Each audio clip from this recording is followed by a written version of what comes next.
Bismillahirrahmanirrahim. Assalamualaikum warahmatullahi wabarakatuh.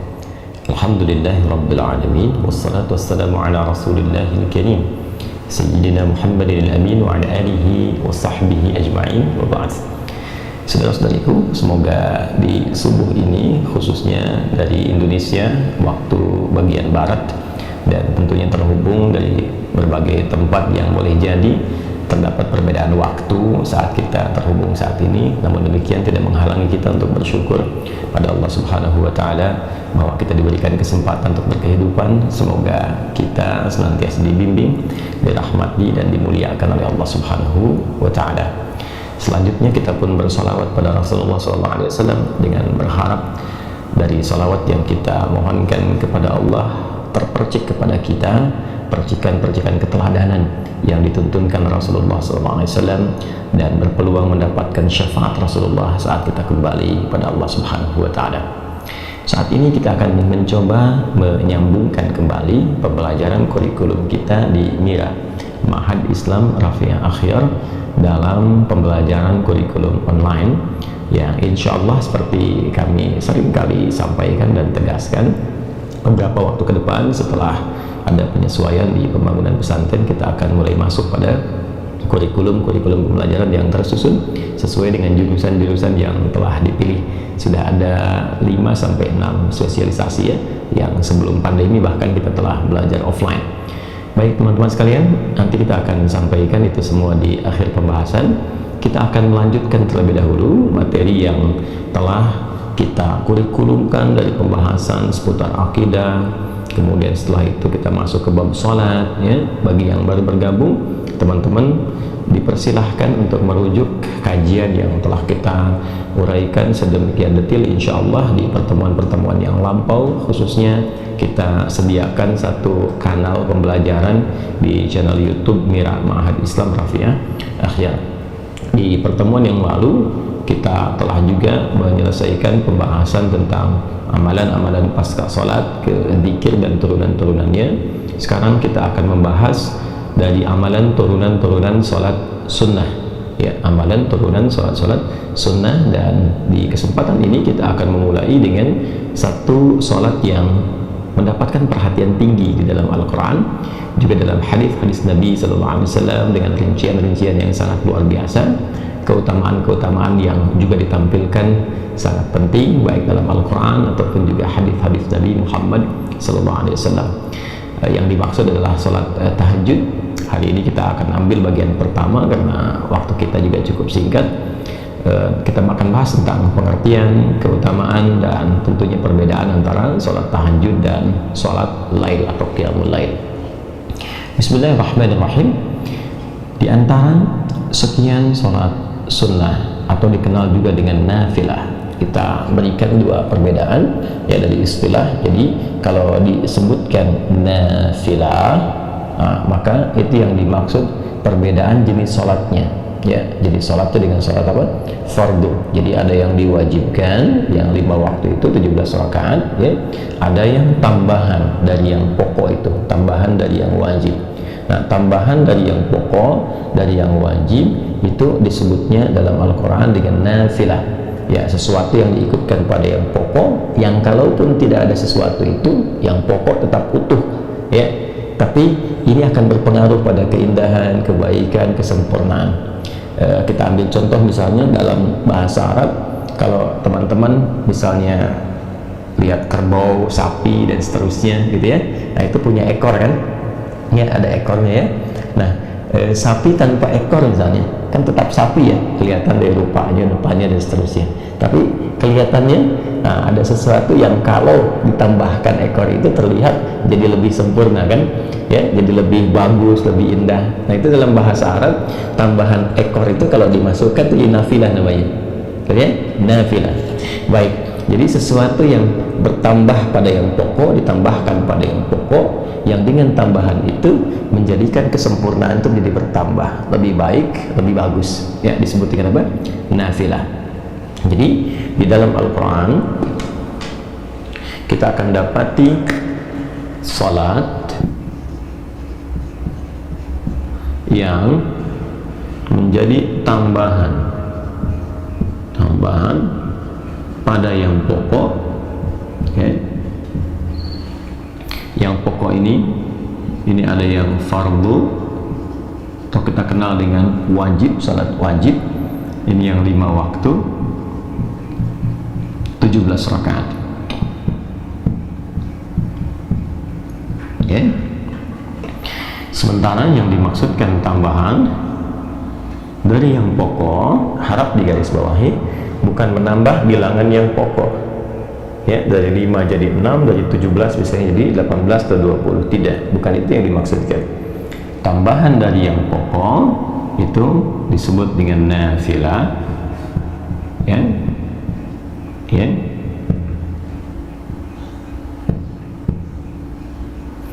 Disebut dengan nafilah, memberikan kesan secara kiasan kepada kita semua bahwa kata nafilah berarti sesuatu yang menyempurnakan,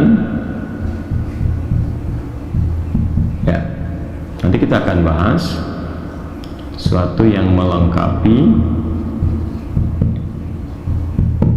sesuatu yang menambah keutamaan.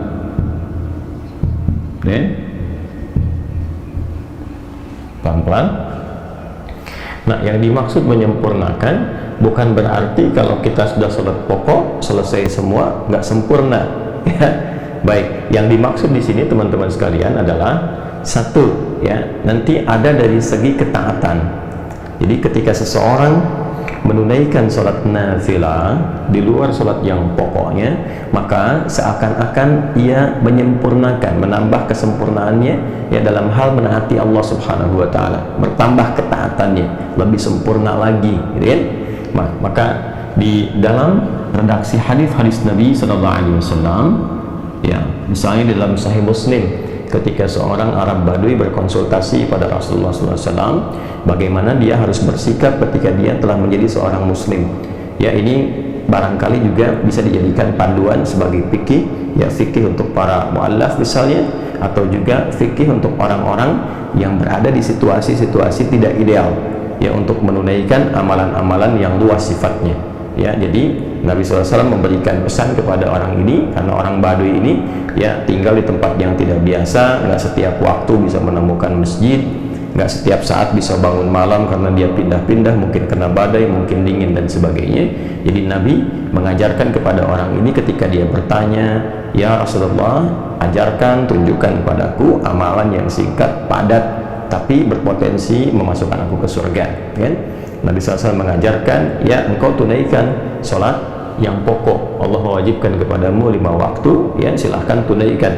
Illa antatawwa, kecuali engkau ingin menambah ketaatan kepada Allah, ingin menyempurnakan ketaatanmu, tambah lagi, maka silahkan tambahkan tatawwu namanya, ya, tambahkan ketaatanmu. Illa antatawwa, tatawwa. Nah, tatawwu ini berbentuk sifat, ya, asalnya dari kata taat, ta'atun, tatawwa, ya, tatawwu'an, kata dasar akarnya adalah taat, ya.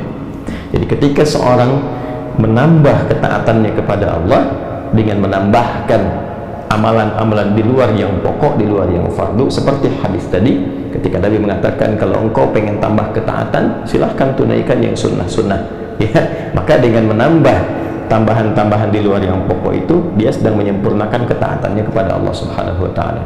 Jadi sholat nafilah di luar sholat pokok disebut dengan nafilah karena menyempurnakan ketaatannya kepada Allah Subhanahu wa Ta'ala. Jelas sampai sini, ya? Baik, jadi telah kita temukan dalam Al-Quran juga dalam hadisnya. Dalam Al-Quran tentang nafilah, kita langsung turunkan Quran di pokoknya surah ke 17 misalnya, Al-Isra di ayat yang ke-79. Wa minal laili fatahajjad bihi nafilatan laka, dan di antara sebagian malam itu jika engkau ingin bangun menunaikan ibadah, menyempurnakan ibadah ketaatanmu kepada Allah di waktu malam, silahkan tunaikan tahajud, dan itu termasuk nafilah. Okay? Ketika disebutkan nafilah, menyempurnakan amalan pokokmu. menyempurnakan ketaatan, maksudnya ya menambah ketaatan pada Allah Subhanahu wa taala. Yang kedua, melengkapi. Apa yang dimaksud dengan melengkapi di sini? Ya, yang dimaksud bukan melengkapi jumlah bilangan rakaatnya, ya. Jadi bukan berarti oh ini ada yang kurang, tambahkan. Jadi kalau saya misalnya lupa sholat subuh, kan? Tadi karena terlalu ngantuk misalnya ditunaikan 1 rakaat dan juga lupa tidak sujud sahwi dan seterusnya, kan? Nah itu babnya berbeda, bukan ditambah dengan sholat sunnah. Ya, nanti ada tambahan-tambahan untuk melengkapi bilangan-bilangan yang pokok itu, ya, entah itu nanti dengan mengulang kembali kalau diduga yang pertama ditunaikan itu memang betul-betul tidak khusyuk, tidak maksimal sehingga mengeluarkan dari sifat-sifat benarnya menunaikan sholat, ya, atau nanti ada mekanisme lain yang tidak sama dengan amalan-amalan yang nafilah. Maka yang dimaksud di sini adalah melengkapi kekurangan-kekurangan sifat, ya, yang terkait dengan satu bisa kekhusyuan, ya kan? Nah, boleh jadi ketika menunaikan sholat tadi, misalnya sholat subuh waktu Indonesia bagian barat, ya kan? Ya, ada dari kita 2 rakaat itu dapat khusyuknya misalnya 1,5 rakaat. Nah, sebagiannya ada yang menerawang kemana-kemana dan sebagainya, ya kan? Ya, ada yang dapat khusyuknya misalnya 1 rakaat dan sebagainya. Nah, yang menyempurnakan, melengkapi dalam konteks ini kekhusyuan yang dimaksudkan, sehingga pahala yang didapatkan ya tetap disempurnakan dengan amalan-amalan ini, kurangnya dicari dengan nafilah, Nah, inilah fungsinya disebut dengan nafilah, menyempurnakan, melengkapi ya nilai-nilai yang terdapat dalam amalan fardu yang dirasakan kurang, seperti halnya apa? Kekhusyuan, atau juga dalam konteks pahala. Ya, hadisnya sangat viral sekali, masih ingat ya? Inna awwala ma yuhasabu bihil abdu yawmal qiyamati as-salah. Ya, sungguh amalan pertama yang akan dihisab di hari kiamat itu, kata Nabi SAW, adalah salatnya. Idza salahat salahat sa'iru amali wa idza fasadat fasada sa'iru amali. Jika salatnya terindikasi baik, maka ini memberikan sinyal yang baik bagi amal-amal lainnya. Namun jika sholatnya bermasalah, maka ini memberikan kesan ada persoalan pula di amal-amal yang lainnya. Karena itu nanti kita akan temukan di bab-bab sholat itu dampaknya kepada amalan lain, bahkan kepada perilaku sangat tinggi. Ya, seperti dampak sholat terhadap iman. Itu banyak di Quran, nanti disebutkan sholat bahkan dengan diksi iman. Ya, wa ma kana Allahu liyudhi'a imanakum. Quran surah kedua Al-Baqarah ayat 143 itu kan. Dan Allah tidak akan menyia-nyiakan sholat yang kau tunaikan dengan imanmu. Dan sholat di sini sebut langsung dengan iman. Ya, kemudian juga Nabi mengatakan, ya al-farqu bainal mu'min wal kafir tarkus shalah. Kalau engkau ingin bedakan antara orang yang punya iman dengan orang yang tidak beriman, ya lihat pada perilakunya, apakah dia mengerjakan sholat atau tidak. Nah, jadi ada pengaruh sholat kepada aspek keimanan. Ya, nanti ada pengaruh sholat pada perilaku. Quran surah ke-29 ayat 45 itu ya, innas sholata tanha 'anil fahsya wal munkar. Jadi kalau seseorang itu benar menunaikan sholatnya, bagus dia, maka akan terlihat dampak perilaku pada kehidupannya. Orang sholat lebih baik perilakunya, lebih tertata, dia beraktivitas, lebih bisa menjaga bagian tubuh dia dari ujung kepala sampai ujung kaki. Intinya dia banyak berbuat kebaikan, sehingga dari kebaikan ini dia bisa mengatur amal-amal turunan yang lainnya. Udah pasti tuh kalau sholatnya benar, dia pasti bercita-cita pengen haji, pengen umrah, dia pasti ingin berzakat, kan? Dia pasti ingin dekat dengan Al-Quran. Jadi modal pertamanya sholat. Itulah sebabnya kenapa anak-anak di usia 7 sampai 10 tahun pendidikan dasarnya sholat. Ya, bukan manasik ya. Walaupun tidak salah anak-anak TK, SD diajarin manasik, tapi yang diperkuat sholatnya dulu, ya. Sholatnya dulu itu yang fokusnya, teman-teman sekalian. Nah, kembali ke sini, ya. Dari hadisnya nanti kalau kita akan teruskan, ketika seorang hamba terlihat bahwa dalam sholat pokok yang dia tunaikan itu ada yang kurang maksimal dari kehusyuannya, sehingga pahala yang diraih pun tidak optimal, maka Allah perintahkan kepada malaikat untuk melengkapi itu semua dengan catatan sholat-sholat nafilahnya. Ya, sholat-sholat apa? Nafilahnya. Nah, karena itulah kemudian dalam konteks ini sholat-sholat yang nafilah yang menyempurnakan ketaatan kepada Allah Subhanahu wa taala juga dihukumi dengan sunnah. Nah, sunnah. Jadi kalau kita ngaji ya di turunan bab fikih, khususnya dimasuk di bab usul fikih, ya jadi nanti di fikih itu produk hukumnya. bagaimana kita mengonstruksikan dalil-dalil menjadi sebuah produk hukum. Al-Quran itu kan dalil hukum, hadis dalil hukum, nanti ada ijma', ada qiyas. Ya, ketika kita mendapatkan satu persoalan, melihat sumber hukumnya. Nah, sumber hukum ini ketika kita ingin meramu ini, ya, mengkonstruksikan persoalannya sehingga mendapatkan dari sumber hukum isyarat hukum, maka ilmunya yang mengatur itu fikih namanya, sehingga keluarlah produk hukum. Apakah ini halal, ini haram, dan sebagainya. Tentu merumuskan ini nggak sembarangan. Ada petunjuknya, di Islam itu lengkap sekali. Jadi ada langsung petunjuknya dari Nabi Shallallahu Alaihi Wasallam. Begini cara merumuskannya, seperti ini cara menetapkannya, menentukannya, dan sebagainya. Dari mulai bagaimana Nabi memberikan penjelasan untuk memahami tafsir Al-Quran, lalu menerangkan kepada kita dan menunjukkan begini menafsirkan dan mempraktekannya lewat hadis, dan setelah itu menguji sahabat bagaimana kemampuan mengkonfigurasikan dan memitigasikan persoalan-persoalan untuk diberikan pandangan hukum.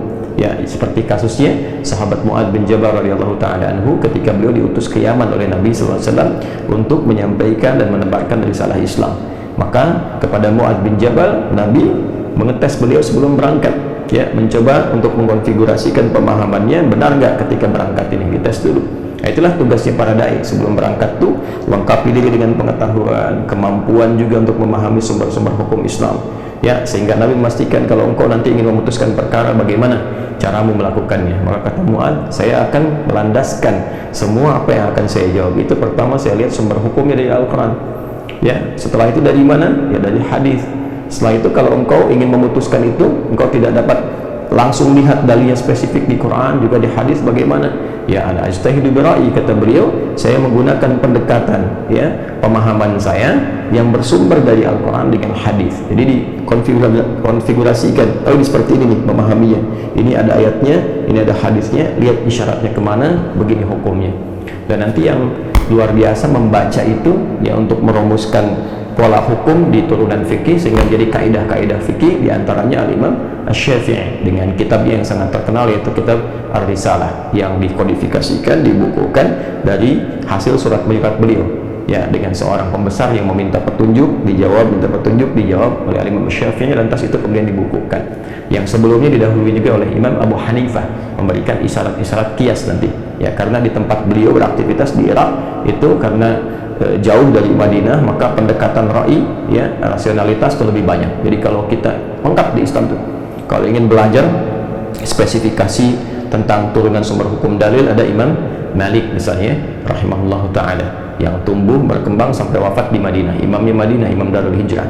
Kalau kita ingin belajar tentang logika dalam agama, bagaimana memahami ini secara logika, bagaimana memahami hukum ini secara pendekatan logika, maka ada Imam Abu Hanifah An-Nu'man. Ya, kalau kita ingin menggabungkan keduanya, ada Al-Imam Asy-Syafi'i. Nanti muridnya Imam Asy-Syafi'i ada Imam Ahmad bin Hanbal. Jadi lengkap, kita tinggal merujuk, memilih, melihat, dan melengkapi keseluruhannya.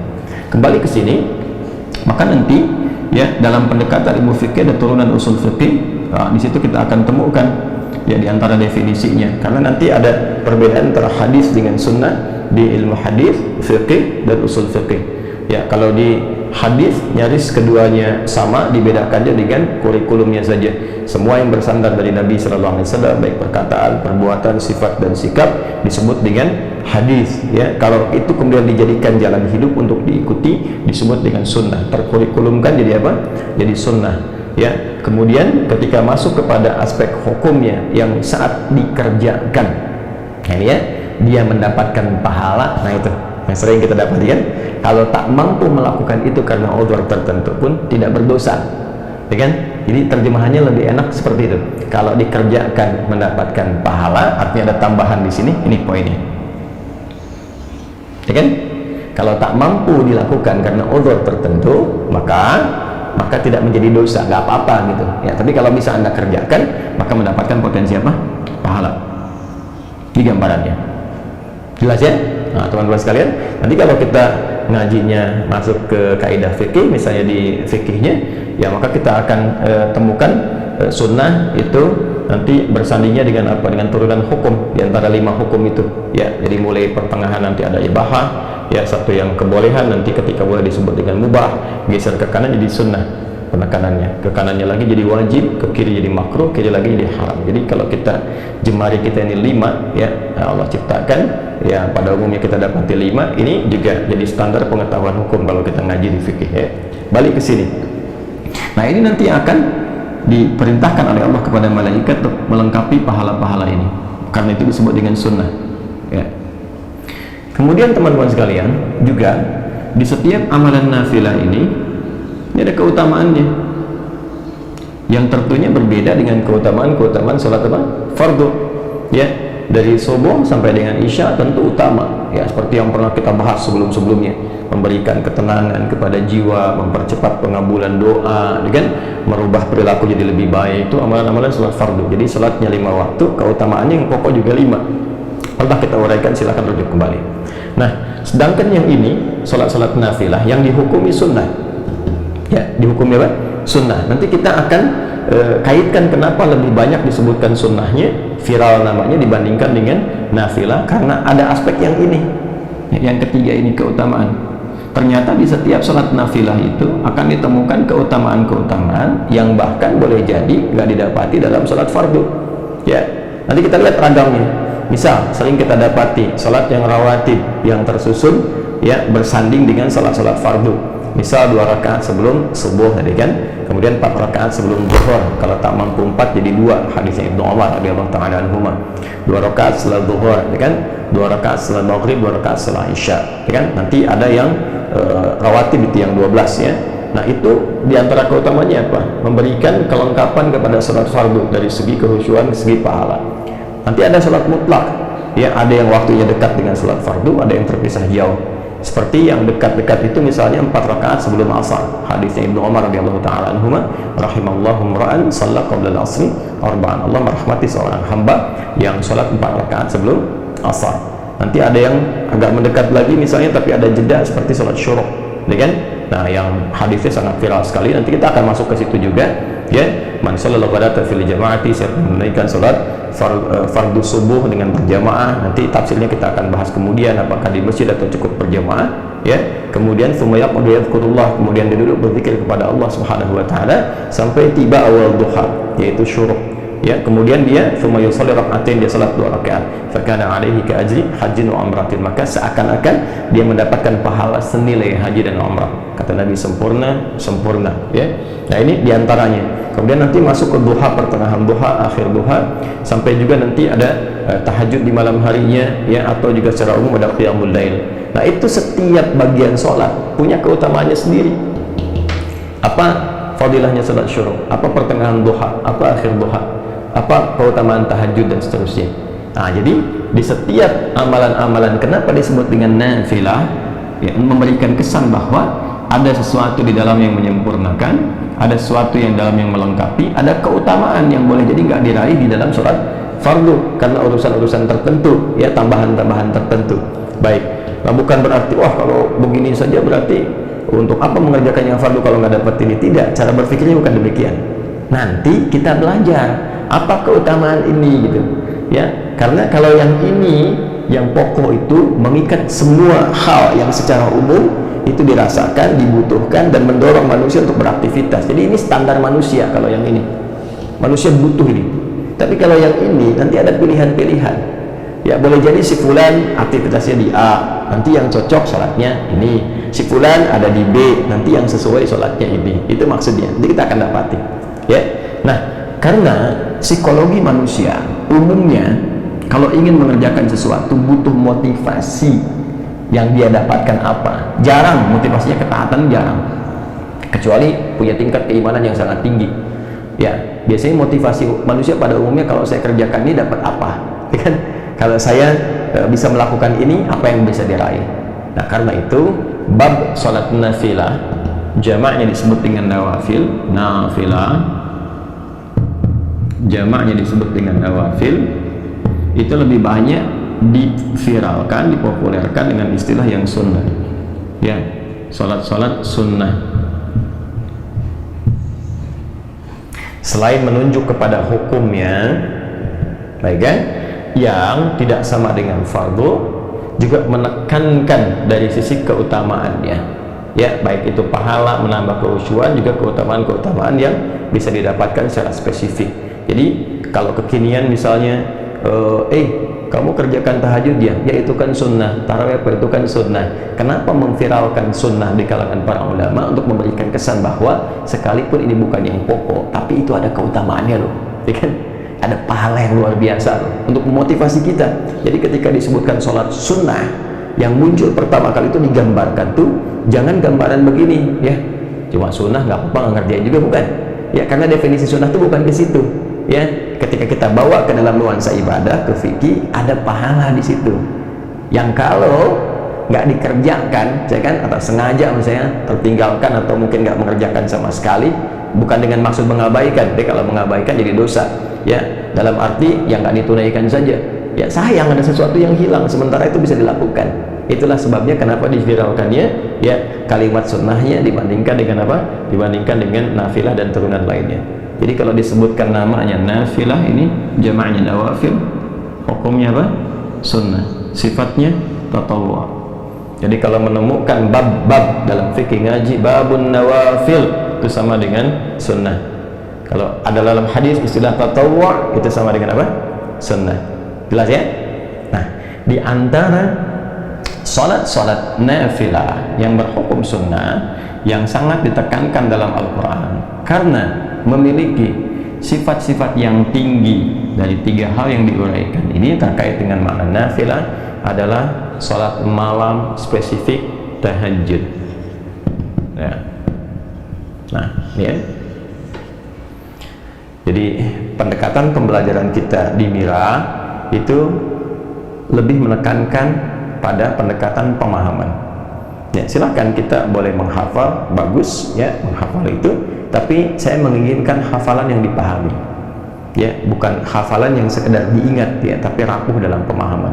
Makanya kita mulai dari dasar dulu sehingga kita paham ketika menunaikan tahajud itu, oh berarti dia ada pahalanya, oh berarti ada kesempurnaan, sesuatu yang istimewa di dalamnya, oh ada sesuatu keutamaan yang nggak didapatkan dalam sholat-sholat yang lain. Baik ya.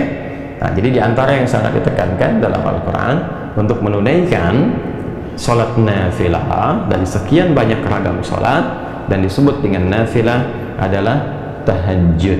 Baik, dalilnya Quran surah 17 ayat 79. Wa minal laili, kan? Baik, wa minal lail fatahajjad bi. Nah, nafilatan lak kita temukan katanya nafilatan lak ya, wa minal laili, dan dari sebagian malam ya, fatahajjad, maka bergegaslah engkau untuk bangun menunaikan tahajud. Nafilah kita temukan kata nafilahnya ya, sekalipun sholat itu bukan sholat yang pokok yang ditetapkan untukmu ya. Itulah bagaimana Allah sangat memahami dan mendetil pada keadaan hambanya, karena memang Allah penciptanya ya. Tidak semua hambanya memang ya memiliki motivasi yang mendorong ia untuk bisa bangun di malam hari menunaikan sholat. Karena itu Allah memberikan tugas kepada kita yang pokok itu, yang umumnya seluruh hamba itu secara general bisa melakukannya. La yukallifullahu nafsan illa wus'aha. Nah, di atas yang pokok ini kita diminta untuk menambah ketaatan. Ayo optimalkan nih karunia yang Allah berikan. Di waktu malam itu juga ada keutamaan-keutamaan guru, ya kan? Tingkatkan ketaatan dirimu, tingkatkan kemampuanmu, maka ditempatkan hukumnya sunnah ya, amalannya nafilah, supaya juga tidak terlampau memberatkan kepada hambanya, tapi memotivasi untuk mengajar bagi siapa yang ingin mencapai keunggulan. Oke, okay? Nafilatul lak, sekalipun itu hanya nafilah ya untukmu, laka ya, untuk kita hamba-hamba Allah pada umumnya. Kalau nanti kalau ke Nabi itu berbeda pendekatannya, jadi ini yang di luar Nabi, pada kita pada umumnya. Tapi nanti ada keutamaan-keutamaan di dalamnya kata Allah ya, yang akan diterangkan setelahnya. Jadi yang pertama kita jelaskan dulu status tahajud itu, teman-teman sekalian, statusnya masuk dalam kategori nafilah, hukumnya apa? Sunnah, dan memberikan isyarat pada tambahan tatawwu, tambahan sifat taat di hadapan Allah Subhanahu wa taala. Artinya berbahagialah ketika Anda mampu bangun di malam hari untuk menunaikan tahajud, berarti Anda dinilai oleh Allah, digolongkan, dimasukkan ke dalam golongan hamba-hamba yang mampu menambah ketaatan. Pertahankan. Jadi berbahagialah ketika bisa bangun malam, artinya Allah sedang memuliakan kita dengan menambah sifat taat pada diri kita. Nah, ini pemahaman seperti ini kalau kita mengkajinya dengan dasar-dasar demikian, itu menambah motivasi, ya. Namun sebaliknya, ketika pemahaman ini kita tidak dapatkan, ya boleh jadi mungkin bisa memilih yang lain. Ada orang yang begadang hanya untuk nonton bola misalnya, ya walaupun secara duniawi tidak salah, tapi kalau di compare dengan ini kan ada kehilangan sesuatu, sayang, ya kan? Atau mengerjakan aktivitas lainnya. Tapi kalau kita bisa mendapatkan bab ini dengan baik, wah, dapat kesempatan ini, tiba-tiba ada dorongan untuk menunaikan itu semua, maka berbahagialah, status kita sedang dinaikkan oleh Allah sebagai hamba yang dinilai bertambah ketaatannya, ya kan? Nah, saat yang bersamaan juga kita punya motivasi ketika bangun di malam hari, kita terdorong menunaikan itu. Kenapa? Karena nanti kita kejar, oh ada tambahan pahala nih. Lalu kita lihat ke belakang, apakah sudah merasa sholatnya benar, ya, dari subuh sampai dengan ke isya, apakah sholatnya sudah merasa khusyuk. Ketika kita merasakan boleh jadi ada yang kurang sempurna, kita bangun tunaikan, ya. Dan yang lebih dahsyat, ada keutamaan di dalamnya, ya, ada keutamaan. Apa di antara keutamaan-keutamaannya nanti kita turunkan, ya, setelah kita mengulas dulu bagian ayatnya dari awalnya. Nah, Al-Quran, teman-teman sekalian, sebelum menampilkan kepada kita untuk menunaikan sholat yang dimaksudkan, maka menjelaskan kepada kita 3 hal utama. Ya, 1, penjelasan waktu. Kedua, aktivitas atau nama amal yang akan dilakukan. Yang ketiga, menunjukkan keutamaan dan status hukum, ya. Waktu, amal, keutamaan, dan status hukum. Nah, yang menarik teman-teman sekalian, ini cara kita mengkaji. Boleh kita mengkaji dengan pendekatan-pendekatan, misalnya mengawalkan, bisa membahas waktunya dulu, atau kita juga bisa membahas keutamaannya dulu untuk menghadirkan motivasi, lalu setelah itu baru mulai ke teknis dengan menentukan waktu. Bisa jadi demikian. Nah, kita terangkan tadi, selesaikan di pertengahan dulu, ya, khairul umuri awsatuha, hal yang terbaik menerangkan yang tengah-tengahnya dulu, ya. Baru setelah itu kemudian kita masuk kepada 2 pilihan bagian, baik waktu ataupun keutamaannya. Nah, tahajud, kita masuk ke sini dulu. Apa itu tahajud?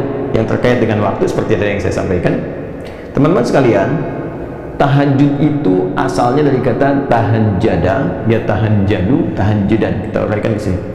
Ya, saya mesti menguraikan dari turunan yang lebih detail, karena kalau saya langsung ke pokok katanya, boleh jadi ada sebagian teman-teman yang mungkin mengawali pembelajaran di ilmu shorof, di tasrif, gitu kan, tidak ke ilmu lughah, ke atasnya belum sampai, ya, tidak ke pokok, sehingga terjadi di situ lompatan-lompatan yang kadang-kadang mungkin dari sebagian teman-teman tidak sampai ke sana, ya. Karena alhamdulillah kita kan memulai juga dengan spesialisasi bahasa Arab, gitu ya. Kayak kalau saya bilang nanti langsung dari hajada, boleh jadi yang belajar tasrifnya dari shorof belum ke lughah yang agak ke atas sedikit, menyimpulkan salah misalnya, ya. Maka kita urutkan secara agak lebih mendetil. Dari kata tahajjada, tahajud. Dari kata tahajjada, ya, tahajjadu, tahajjudan.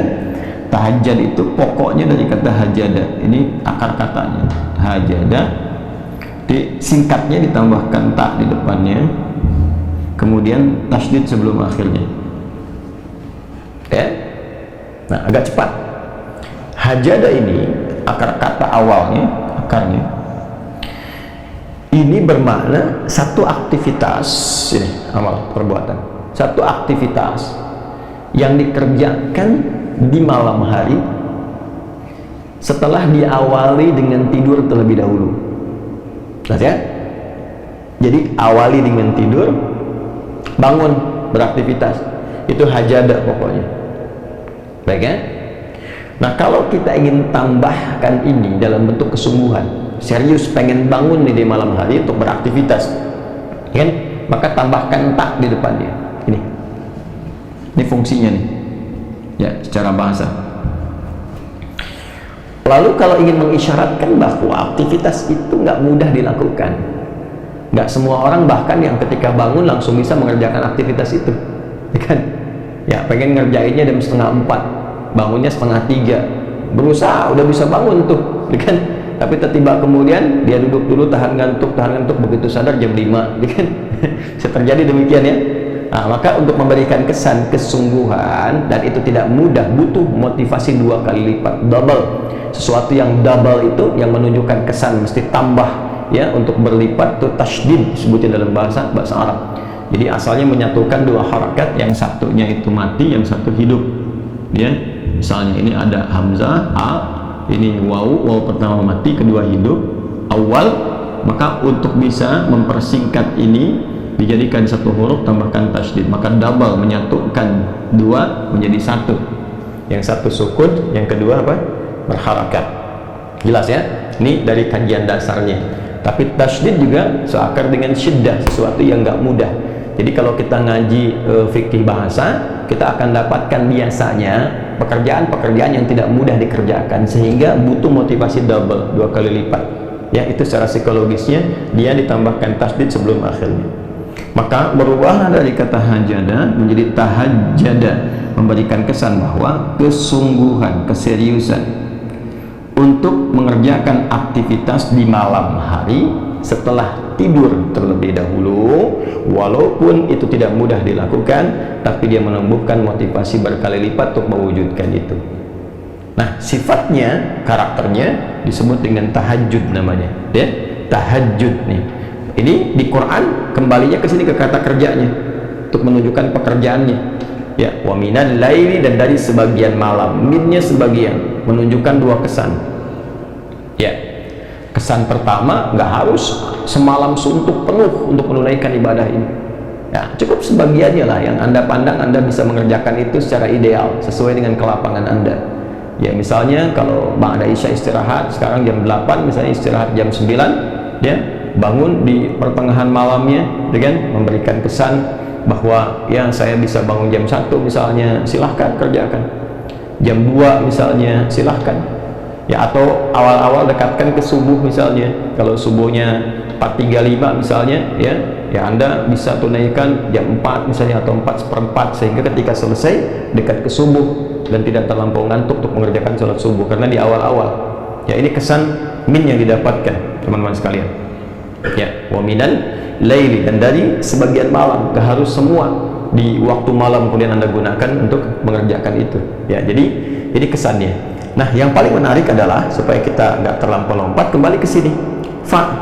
Jadi kalau ada fa itu memberikan kesan bahwa ini sesuatu yang penting, sehingga cepat dieksekusi, tidak ditunggu-tunggu, tidak dilama-lama. Ya, jadi kalau sudah bangun teman-teman sekalian di malam hari itu, siapkan diri dengan baik. Misalnya pengen bangun jam 3:30, pasang alarm dulu kan, 3 kali ya, seperti biasa, 2:30, jam 3, jam 3:04. Alarm pertama matikan, alarm kedua siap-siap, yang ketiga sudah ya ready lah ya untuk persiapan itu. Maka kalau sudah siap itu pakai fa, cepat segera tunaikan, jangan pakai jeda gitu, langsung eksekusi. Kemudian tak, ya, serius dah, maka cepatlah bersungguh-sungguh kan untuk menunaikan sholat. Kan? Bangun, tunaikan sholat, sekalipun tidak mudah kerjakan, tumbuhkan motivasimu 2 kali lipat lebih dari yang biasa untuk mengerjakan itu. Itu cara memahaminya, ya. Dan dari sebagian malam, gak harus sepenuh malam kau kerjakan itu, ya kan? Silahkan, cepatlah engkau bisa bangun, walaupun itu tak mudah untuk kau kerjakan, cepat kejar dengan serius, ya kan? Tambahkan motivasimu 2 kali lipat dari sebelumnya, tunaikan sholat, ya, yang didahului dengan tidur terlebih dahulu, ya. Jadi ini syarat kedua dari min ini, ya, dari min ini gunakan waktunya untuk istirahat dulu, ya. Jadi bukan begadang malamnya tunaikan, tidak. Nanti itu perbedaannya dengan qiyamul lail. Kalau qiyamul lail nanti itu lebih umum sifatnya, termasuk di dalamnya nanti sholat-sholat yang sifatnya bisa ditunaikan sebelum tidur, ya. Ya, misalnya Anda mau kerjakan 4 rakaat sebelum tidur, karena diduga malamnya nggak bisa bangun misalnya kan, maka setelah sholat isya, sholat sunnah 2 rakaat rawatibnya, ya Anda misalnya sholat 2 rakaat atau 4 rakaat tutup dengan witir sebelum tidur. Nah itu masuknya kategorinya qiyamul lail, bukan tahajud. Ya, qiyamul lail bukan tahajud. Itu perbedaan qiyamul lail dengan tahajud. Jadi kalau qiyamul lail itu sifatnya lebih umum. Ya, sholat yang ditunaikan dari mulai ba'da isya sampai menjelang sahar. Ya, karena lail itu waktunya nah kita masuk sini aja biar kita padukan. Lail, nah waktunya terbentang dari ba'da isya sampai menjelang sahar. Sahar itu waktu singkat ya sebelum fajar tiba. Amalan di waktu sahar disebut dengan sahur namanya. Ya, jadi kalau spesifiknya kalau ini ba'da isya misalnya 19.45 misal. Kalau ini subuhnya misalnya 4.35, taruhlah 15-20 menit sebelum subuh 4.15 misalnya, kan? Nah, ini masih masuk kategori lail, ya kan? Nanti di sahar pun masih boleh ditunaikan sholat sampai menjelang adzan, karena Nabi pun dalam satu riwayat pernah kemudian berhenti di waktu sahar ini, ya kemudian beliau beristighfar jenak sambil miring ke kanan itu kan, sambil rebahan itu. Ya, tapi dalam satu riwayat ditemukan termasuk dari riwayat Imam Ahmad ya rahimahullah taala bahwa Nabi menduga sudah masuk waktunya fajar, ya kan? Maka beliau akan rebahan saat fajar, ternyata masih jauh. Ya, belum masuk waktu fajarnya, maka beliau teruskan dulu sholatnya 2 rakaat lagi, ya. Ya, ini ada kebolehan. Nanti ada amalan utamanya, amalan utama di waktu sahar kita bahas supaya tidak terlampau lompat. Dan dari ba'da isya sampai ke sini lail namanya. Ya, lail, al-lail. Jadi nanti ada pembuka malam, pembukanya muqaddimatul lail itu disebut dengan maghrib. Masuk lailnya itu isya, ya. Isya nih. Jadi ini dari mulai awal-awal sampai ke pertengahan, tengah malam, ya, sampai nanti ke penghujungnya sampai sepertiga malam, sampai masuk ke sahar. Ya. Jadi kalau kita mau petakan tinggal dibagi saja. Misalnya di sini dari mulai sepertiga akhir sampai ke ujungnya misalnya dari jam 1.30 misalnya terus sampai dengan jam ke-4.15, ya. Nanti kalau sudah masuk ke teknis kita bisa bahas bagaimana teknisnya kalau dikonversi ke waktu, kira-kira kebiasaan Nabi bangun jam berapa, selesai jam berapa, itu kita bisa turunkan, ya. Baiklah teman-teman sekalian, nah ini dari waktunya ini, kalau ada orang misalnya dia menduga karena lelahnya luar biasa aktivitas, dia duga nggak akan bisa bangun nih jam segini nih, maka dia memilih sholat ba'da isya, sholat sunnah 2 rakaat untuk rawatibnya, lalu dia sholat sebelum tidur nih, ya. Apakah dia witir misalnya, ya, yang dia tunaikan langsung 3 rakaat misalnya, 1 atau 3, atau dia sholat pendahuluan dulu 2 rakaat, ya, atau 4 rakaat, lalu dia witir misalnya 1 rakaat, ya, maka itu masuknya kategorinya sholat yang disebut dengan qiyam, ya, turunan dari kata aqama, yuqimu, diambil dari kata qama, sifatnya disebut dengan qiyam, ya. Maka yang ditunaikan di malam hari sifatnya waktu malam, waktunya malam, maka disebut dengan qiyamul lail, ya, atau disebut juga dengan sholatul lail. Nah, biasanya kalau sudah sholatul lail spesifik nanti nama lain dari tahajud, tapi kalau qiyamul lail masih umum. Jelas ya teman-teman sekalian, jelas ya. Nah, jadi kalau kita kembali ke sini teman-teman sekalian, kalau ada istilah qiyamul lail, qiyam itu masih umum sifatnya, ya, boleh dilakukannya sebelum tidur atau bahkan setelah tidur. Nanti nama dari qiyamul lail spesifik, kalau ditunaikan ba'da tidur, ya, bilangannya genap, nah itu disebut dengan tahajud. Yang ganjilnya disebut dengan apa? Witir. Nah, spesifik nanti ada nama lain untuk menunjukkan sifat tahajud itu, kayak untuk menunjuk nama sholatnya. Jadi kalau tahajudnya nanti, oh tahajud kan aktivitas yang dilakukan malam hari, ya, yang didahului dengan tidur. Aktivitasnya apa nih spesifik? Jadi kalau orang cuma bangun, ya harus dia kerjakan apa saja, kan secara bahasa tahajud aja. Maka nanti oleh Nabi disebut dengan sholat, ya, namanya bukan sekedar aktivitas, tapi yang ditafsirkan di sini sholat. Ya, dari mana taunya? Ada kaitan dengan ayat sebelumnya, ayat 78, aqimis sholata, ya, liduluki syamsi ila ghasaqil laili wa qur'anal fajr inna qur'anal fajri kana mashhuda. Nyambung langsung ke ayat 79, wa minal laili, ya. Tunaikan salat yang pokok nih, waktunya diatur kata Nabi. Allah sudah tetapkan waktunya. Dari mulai tergelincir matahari terus diurut sampai ketemu waktu isya. Nanti begitu isya ada malam nih menjelang sahar. Nah, di antara malam itu tunaikan tahajud. Maka yang dimaksud di sini salat, ya. Dari mana tafsiran itu tahu salat selain petunjuk ayat? Nanti hadis Nabi. Misalnya kita temukan dalam Sahih Muslim. Sahih Muslim nomor hadis 749. Temukan juga di Al-Bukhari. Nomor hadis 990. termasuk di Al-Muwatta nomor hadis 310, Muwatta Imam Malik tuh ya. Rawinya siapa? Kalau misalnya nanti ada beda cetakan, beda nomor, temukan rawinya nanti dari Ibnu Umar radhiyallahu taala anhuma. Apa bunyi hadisnya? Ya, hadatsana qala Rasulullah sallallahu alaihi wasallam, salatul laili mathna mathna, fa idza khashiya ahadukumul fajra falyutir rak'atan wahidah. Salatul laili, kalau engkau bangun salat malam, ini nih yang dimaksud tahajud. Maka teknisnya nanti Nabi ada yang tunjukkan 2 rakaat, di hadis itu ada yang tunjukkan nanti 4 rakaat, kemudian ujungnya 3. Nanti kita akan lihat secara teknis setelah masuk ke teknisnya ya. Jadi kalau ada istilah tahajud, yang dimaksud sholat ya. Waktunya ini didahului dengan tidur, silakan bangun di pertengahan sampai dengan ke ujung malam ini ya. Hukumnya apa? Sunnah. Keutamaannya ada hal-hal yang luar biasa diisyaratkan dengan nafilah. Nah, apa saja rahasia keutamaannya? Setidaknya ada 4 yang paling utama. Baik ya. Yang pertama, langsung kita sambungkan ke ayat masih yang sama, ayat 79 sampai 80 ya. Nanti di ujung 79, di awal 80. Nafilatan laka asa an yab'athaka rabbuka maqaman mahmuda. Satu, tahajud itu diantara keutamaannya, ini rahasianya nih, rahasianya. Kenapa saking pentingnya tahajud ini, walaupun ibadahnya sunnah ya, sifat hukumnya, tapi sangat ditekankan di Quran karena ada rahasia di dalamnya, ada keutamaan yang nggak bisa diraih di sholat-sholat lain, termasuk dalam sholat fardu. Satu, asa an yab'athaka rabbuka maqaman mahmuda. Boleh jadi dengan kesungguhanmu menunaikan sholat itu, Allah akan menempatkanmu, mengangkatmu, menempatkanmu di tempat yang terbaik. Maqaman mahmuda, tempat atau kedudukan tinggi, karena maqam itu sesuatu yang tinggi ya, dan terpuji, terbaik. Tempat kedudukan tinggi yang terbaik. Awas, hati-hati ya, dipilihkan oleh Allah yang terbaik ya.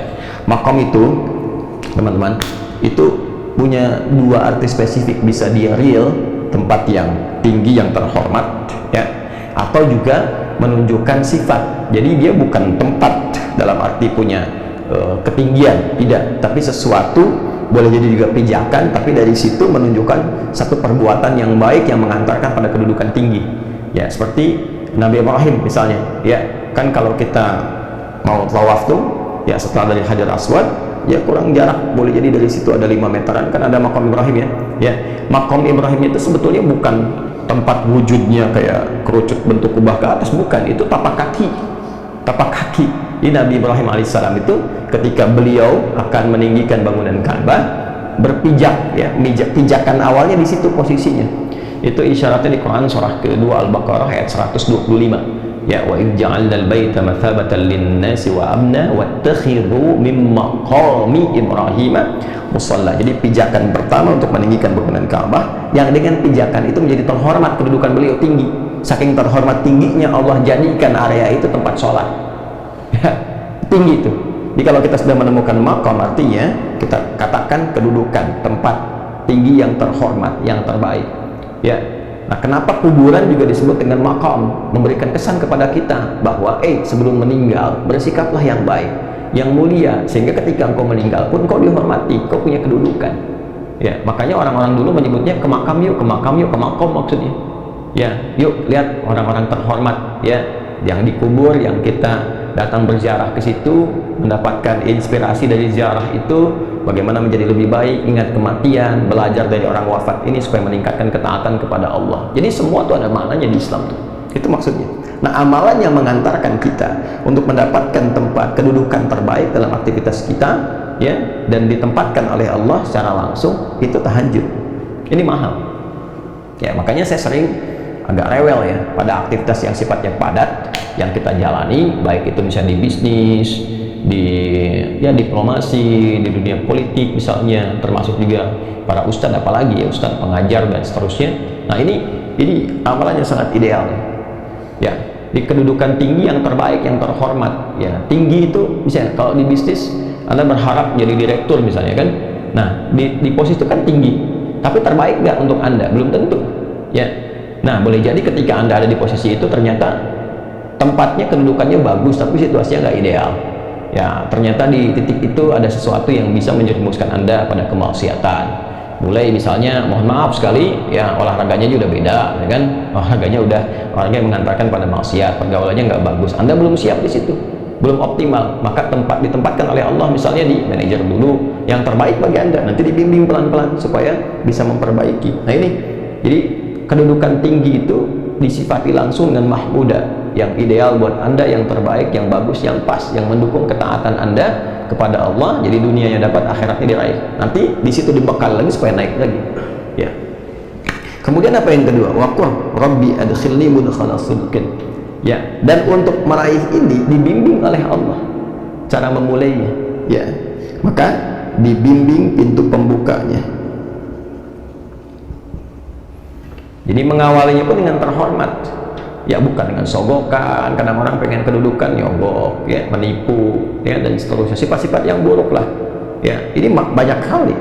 Ya, sekarang ya kita mencoba menjadi muslim yang baik lah ya. Sekarang mau masuk dunia pendidikan, masuk sekolah kok nyogok.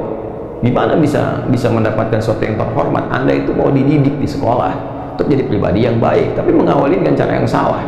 Ya, masuk kampus nyogok. Sekarang bisa ditemukan berita mau masuk SD aja nyogok gitu kan, bahkan ada yang masuk TK pun mau nyogok gitu. Sesuatu yang gak bagus. Ya, bagaimana mengajarkan sesuatu yang salah dari sejak kecil? Ya, sementara tujuan pendidikan itu meningkatkan iman dan takwa pada awalnya, bukan ilmu dulu. Ya, indahnya di Indonesia itu yaitu senapas dengan nilai-nilai spiritual, gak bertentangan tuh. Ya, spiritnya itu spirit beragama.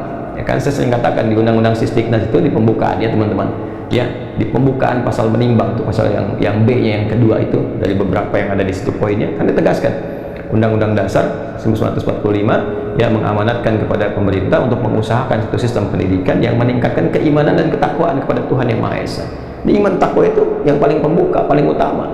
Adab itu pembuka utama. Ya, jadi bagaimana Anda mendekatkan seseorang, anak didik ya, kepada Tuhan Yang Maha Esa, meningkatkan iman dan takwa dengan cara yang bertentangan dengan maksiat. Maka nanti orang yang rajin tahajud itu dibimbing oleh Allah. Kamu naik jabatan itu nggak harus nyogok, ya kan? Promosi jabatan itu nggak harus usaha yang aneh-aneh gitu, ya. Dan Allah menggerakkan hati-hati orang-orang itu untuk melihat ini orang yang paling ideal, orang yang paling tepat, orang paling lurus, paling bagus, langsung naik, dibimbing oleh Allah. Jadikan hati-hati orang yang walaupun dia kelihatan misalnya ya perilakunya nggak ideal, ya, tapi Allah lembutkan hati untuk memilih dia nanti itu, ya, dibimbing. Dan kalaupun ada kesulitan yang ketiga dalam menjalani itu, ada tantangan. Kadang kan di posisi tinggi itu, apalagi makom, posisi tinggi pasti persaingannya lebih ketat. Ya, jadi kalau ya seringkali kan diilustrasikan dalam kehidupan itu, kalau jabatan paling tinggi seperti pohon kan, semakin naik, semakin tinggi anginnya makin kencang kan, persaingannya ketat dan sebagainya. Jadi kadang-kadang memerlukan jalan keluar, solusi. Wa akhrijni mukhraja sidqin, maka Allah pun memberikan solusi. Pembukanya sudah baik, kalaupun ada persoalan, ya jalan keluarnya, solusinya pun solusi terbaik, dibimbing oleh Allah.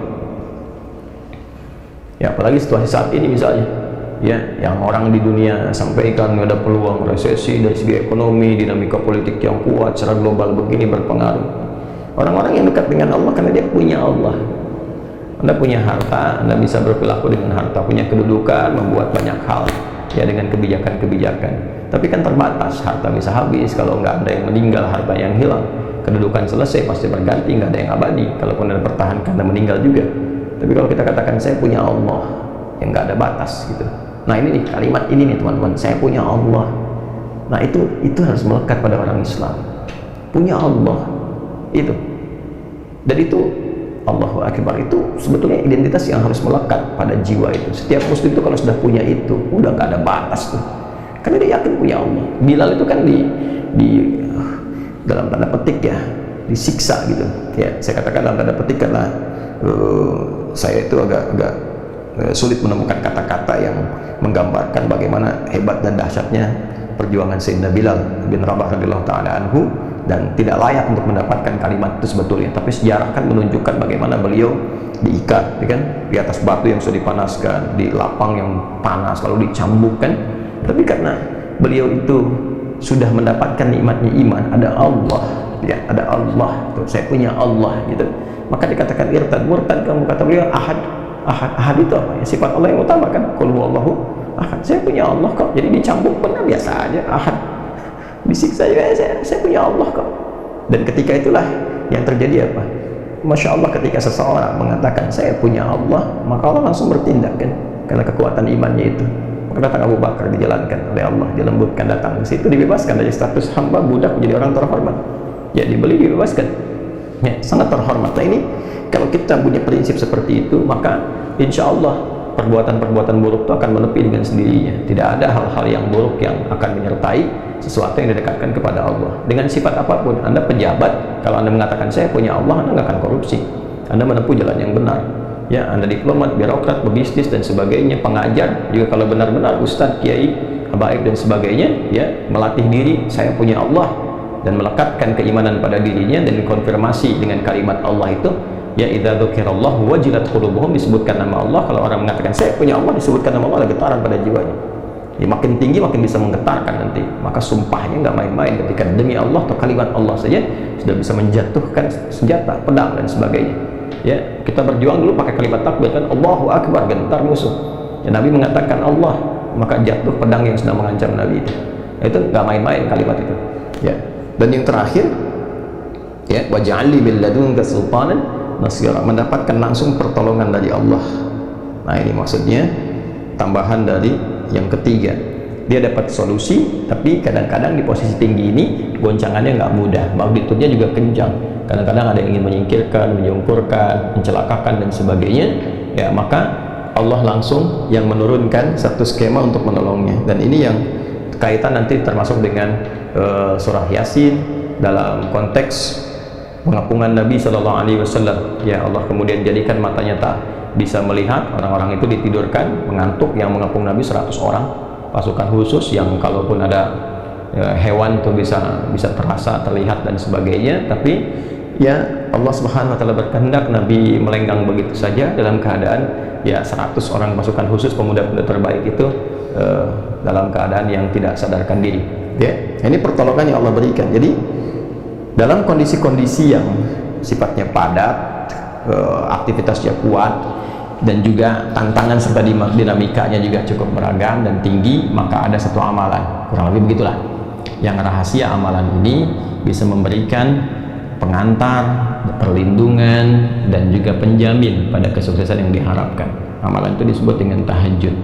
Ya, disebut dengan tahajud karena satu, waktunya dikerjakan di waktu malam setelah beristirahat terlebih dahulu, diawali dengan istirahat supaya lebih fresh, lebih segar ketika bangun di malam harinya.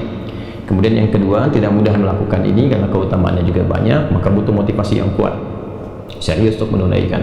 Nah, diantara keutamaannya yang pertama, Allah akan berkenan mengangkat, menempatkan hambanya yang konsisten menunaikan tahajud dengan baik dan benar ke posisi yang terhormat, yang terbaik, yang ideal untuknya. Kemudian Allah akan berikan bimbingan agar mengawali semua karir kegiatannya dengan cara terbaik, memberikan solusi terbaik, plus melindungi ia ketika ada yang mengancam atau mengganggu ia dalam beraktivitas berkehidupan dengan cara-cara yang Allah kehendaki untuk memuliakan hamba-hambanya. Ya, walaupun cara-cara itu mengantarkan kepada ajal misalnya dan sebagainya, tapi dia akan jadi orang terhormat. Ya, akan jadi orang terhormat yang dikenal, yang baik, yang mulia. Ya, kalau kematian kan kita nggak bisa tolak sesuai dengan ajal. Ya, tapi kita bisa berikhtiar bagaimana cara meninggal secara terhormat, sehingga ditempatkan bukan sekedar di kuburan, di makbarah, tapi di makom yang ketika dizarahi pun dengan cara-cara yang terhormat, menginspirasi dan diteladani. Jadi meninggal pun masih punya jariah gitu. Ya, nah ini gambarannya teman-teman, rahasia sholat tahajud. Nah, pertanyaannya belum selesai babnya. Nah, kalau sudah bangun bagaimana menunaikannya? Ya kan, dari mulai bangun, berwudu, kalau ada janabat mandi, sampai menunaikan sholatnya seperti apa tuh, ada teknisnya. Nanti kita akan bahas di pertemuan selanjutnya. Alhamdulillah, kurikulum Mira sudah berjalan kembali. Ya, pagi ini kita mulai. Ya, teman-teman, Mira itu Ma'had Islam Rafi'ah Akhyar, punya dua sifat pendidikan. Satu, pendidikan yang formal, pembelajaran jenjang studinya terukur, ya, yaitu tingkat pesantren, alumninya dari SD, jadi setingkat SMP ke SMA. Nah, kita mulainya dari TK, dari PAUD, ya, pendidikan anak usia dini akhyar. Jadi dari akhyar tuh diharapkan jadi sesuatu yang terbaik ya, di eranya, di usianya. Jadi dari mulai tingkatan itu kita hanya menerima 40 orang, naik ke atas tuh Nah, nanti lulus TK diharapkan dia sudah punya dasar keislaman yang kokoh, ya sesuai dengan usianya. Jadi Qurannya targetnya 5 juz, kemudian ada pendampingan ibadah, akhlak dan sebagainya. Masuk ke SD 6 tahun itu diharapkan 30 juz. Nanti selesai tinggal diinstal ilmunya. Ilmunya itulah yang di pesantren yang kita sebut Mira. Sekarang sedang kita bangun itu dari SMP sampai SMA. Kita siapkan skema. Jadi saya sedang nabung nih, selain ini wakaf. Masih ada peluang teman-teman, silakan. Nanti insya Allah diharapkan akhir tahun ini sudah wujud gitu kan. Kemudian mau menjelang Ramadan kita speed up supaya beberapa unit bisa selesai diibadahi terlebih dahulu sebelum digunakan. Ya teman-teman, masih ada peluang wakaf di nomor rekening 111 3 kali 1 ya, 111 4444 4 kali 4 nya ya, kemudian 142 111 4444 142 10 digit di Bank Syariah Indonesia atas nama Ma'had Islam Rafi' Akhyar, Yayasan Ma'had Islam Rafi' Akhyar. Nanti yang formal itu bisa ditempati. Kita juga sedang nabung supaya nanti bisa meringankan dan kita harapkan bisa gratis. Nah setelah itu lulus S1, S2, S3 itu nerimanya 40 dari bawah tuh ya, nggak bisa masuk di tengah-tengah kecuali memenuhi kualifikasi dan kuota ada. Misalnya dari SD misalnya yang ke situ hanya 20, berarti dibuka untuk umum 20. Kalau 30 berarti ada 10 peluangnya. Nanti sebelum diterima 6 bulan paling cepatnya udah dimulai untuk mengkondisikan supaya levelnya sama dulu yang masuk dengan yang sudah ada, supaya mudah untuk diberikan pendidikan. Nanti di situ kita spesifikasikan, mungkin ada yang bakatnya ke tafsir, ke hadis, ke fikih, diperdalam, nanti masuk ke atas S1, S2, S3 beasiswa. Kita sudah sekarang siapkan kerjasama dengan 19 negara ya. Nah kemudian ada yang semi formalnya, saya tidak sebut informal tapi semi formal, karena tidak masuk secara sistem pendidikan seperti yang formal, tapi pembelajaran jadi formal. Nah inilah yang sekarang kita berlangsung online-nya yang Mira. Nah Mira ini dibuat online-nya saat ini bagi teman-teman yang belum tahu dan ingin mendaftar ikut, langsung aja lihat di UWAH Corner tuh ya, langsung ke UWAH Corner, di situ ada paket pembelajarannya, ke situ masuk, kemudian install ya, kita terhubung seperti ini ya, nanti ada Zoom juga dan sebagainya, dan kita nggak ada SPP, nggak ada iuran, nggak ada apa-apa, cuman di awal itu daftar masuk UWAH Corner, ada paketnya, infak yang apa namanya paket itu untuk belajar, selesai setelah itu tersambung. Nah nanti di luar ini yang offline-nya ada, dimana belajarnya nanti di pesantren itu kalau ada selesai nanti ada undangan tuh, jadi begitu santri istirahat di akhir pekan, nah ini yang masuk sesuai profesi, makanya nanti yang sudah aktifkan akun mohon profesinya dicantumkan di situ, nanti pasca Ramadan sudah masuk ke sana. Di kelas bisnis ada berapa orang, nanti dibagi nginep di sana ya, dan nggak bayar, kan kita yang bangun juga gitu ya. Nah ini kalau saya kurang terbiasa kalau kajian misalnya ya taruhlah khusus, nggak salah ya, daurah misalnya spesifik di hotel atau apa dan sebagainya, nggak salah, silahkan. Cuma saya lebih ingin memfungsikan apa yang sudah ada, kita bangun, kita rencanakan supaya berkahnya lebih banyak ya, dan nggak ada bayar karena saya kan ngajar, kita berusaha untuk cari akhirat bukan cari dunia. Jadi kalau Anda mau infak ya infak ke tempatnya aja, untuk bangun, untuk apa, untuk kita fungsikan, nanti kita makannya sama-sama, kita rasakan suasana kehidupan di pesantren ya kan, 2 malam misalnya selesai, nanti pekan berikutnya gantian dengan yang lain. Nah itu yang dikurikulumkan, nanti ada kelas di kesehatan, kedokteran, ada kelas di bisnis ya, ada kelas dunia diplomasi, ada kelas ibu rumah tangga, ada kelas ilmuwan dan kelas pembelajar ya, termasuk yang dari luar negeri pun sudah kita beberapa ya, dengan Amerika, dengan beberapa yang lain. Nanti ada summer camp, bisa nanti ikut di summer camp, programnya agak lama itu, kalau bisa sebulan sampai 2 bulan, jadi belajar tentang keislaman ya, dan disesuaikan dengan kebutuhannya. Jadi kalau dari luar negeri mau belajar boleh, nanti kalau sudah selesai kita siapkan tempat-tempatnya ya, dan di kita insya Allah semangatnya untuk berislam dengan lebih baik. Nah ini teman-teman sekalian, insya Allah kurikulum berjalan, mudah-mudahan esok hari juga kita siapkan bersambung dari apa yang telah kita bahas. Kemudian nanti kalau udah masuk bulan Maret, Miranya spesifik untuk Ramadan ya, persiapan Ramadan, karena nanti sudah akan masuk ke awal-awal ke Ramadan, jadi sudah Syaban tuh, awal Maret itu sudah ke awal-awal menjelang pertengahan Syaban ya, nanti masuk ke 22 itu sudah akhir Syaban, 23 atau 24 nanti kita akan bahas tuh ya, untuk masuk awal Ramadan bersamaan dengan awal Ramadan. Jadi fikihnya kita siapkan dari awal supaya saat Ramadannya kita optimal ya. Dan yang kedua, informasi pentingnya teman-teman sekalian, kita sedang menyiapkan paket-paketnya untuk pembelajaran. Nanti ada juga kejutan, ada juga yang dari sekarang kita siapkan. Nah untuk hafalan nih, kita udah tebarkan kemarin buku paket hafalannya, kita siapkan ke Sumbawa ada 2000 plus 300 ke pesantren di Amalelanya, jadi 2300. Kemudian di Bengkulu kita siapkan 2000 ya, lalu kita Riau juga kita berikan 1000 ya, kemudian juga ada di Sukabumi kemarin ya 100 paket kita berikan. Satu paket itu ada 3 buku. Nah, teman-teman yang pengen ikut ke visi ini, jadi kita berikan itu, kita sebarkan tuh secara gratis. Nanti pas Ramadan kita berikan kurikulum menghafal Quran selama Ramadan. Paketnya udah ada, tinggal dikasih bimbingan terkoneksi ya. Nah, itu kita mau bagikan gratis teman-teman. Jadi kalau mau ikutan teman-teman bisa ke rekening, lihat deskripsi aja ya. Di BSI juga tuh yang atas nama Tahadiyat itu ada di situ ya, tinggal dicek paketnya kemana, itu nanti difungsikan untuk bisa mendapatkan paket-paket yang akan kita sebarkan. Insya Allah optimalisasinya ada di Ramadan. Saya kira itu yang bisa kita terangkan dulu di subuh kali ini ya. Mudah-mudahan ada manfaat yang Allah ridhai dan mendorong kita untuk semangat menunaikan, meraih kehidupan yang baik dan akhir yang husnul khatimah insyaallah. Terima kasih terhubung di subuh kali ini waktu Indonesia bagian Barat. Semoga Allah rahmati kita semua. Allahumma taqabbal minna innaka antas samiul alim wa tub alaina innaka antat tawwabur rahim. Rabbana atina fid dunya hasanah wa fil akhirati hasanah wa qina adzaban nar. Allahumma ya arhamar rahim warzuqna ni'matat tahajjud fi hayatina ya Allah waj'alna minal mustaqimin fiha ya arhamar rahimin. Wa sallallahu alaihi wasallam Muhammad wa ala alihi wa sahbihi ajma'in.